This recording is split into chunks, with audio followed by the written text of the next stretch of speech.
Un bouquet de fleurs rouges. Troisième tome des histoires courtes de Rumiko Takahashi, qui commence un petit peu à tourner au niveau d'une mécanique, je trouve, qu'on trouve dans plusieurs histoires, qui est un vieil homme ou une vieille femme qui va tomber amoureuse d'une personne un petit peu plus jeune, et on va essayer, enfin, les sentiments qu'ils vont essayer de se procurer, mais ils ne sont pas forcément réciproques. Je trouve que c'est un thème qu'on retrouve un peu dans plusieurs histoires, mais ça reste plutôt sympa. On a quoi comme histoire exactement? On a pareil, nous, six petites histoires. Le rêve d'un voyage sans lendemain qui est un peu voilà, dans ce même thème. Il y a un mec qui va assez vieux, qui a déjà sa vie de famille, qui va retourner dans une de ses. Dans un. Comment on appelle ça? Un livre de classe, en gros, il y a sa classe qui va faire une sorte de retour un peu pour voir. Je sais pas comment ça s'appelle ça, mais ouais, qui vont rencontre d'anciens d'anciens camarades de classe et qui va voilà, pour essayer de retrouver une personne dont il était amoureux plus jeune et qu'il aimait bien, mais il va se dire est-ce que la personne m'aimait aussi? On va essayer de retrouver un petit peu ça.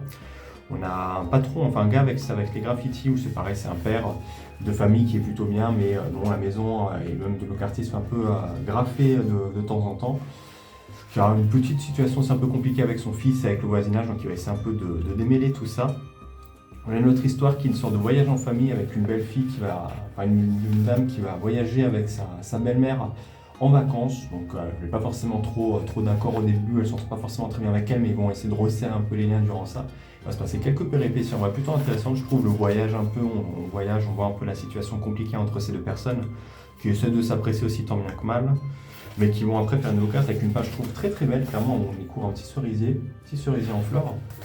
J'ai bien aimé cette page, en vrai, j'avoue que ça m'a surpris parce qu'il n'y a pas tant de double pages que ça dans ces volumes. On a une autre histoire alors, qui était assez touchante en vrai, c'était un homme qui héberge un peu son père assez vieux dans sa maison, mais notamment c'est la femme qui s'occupait de ça, mais la femme a eu un petit accident, donc c'est le mari qui s'occupe un peu du père, qui va essayer d'apprendre, il va dire ouais mais mon père on ne fait pas forcément trop confiance, le soir il gigote des fois il tombe du lit sans forcément savoir pourquoi, alors qu'il faudrait le ramener peut-être un petit peu aux toilettes. Donc, je trouve un truc assez intéressant sur le traitement des personnes âgées un peu qu'on peut avoir au Japon. On a l'histoire avec un homme qui est mort et qui va un peu assister à son propre enterrement et voir ce que les gens pensaient de lui, et c'est pas forcément toujours très joli.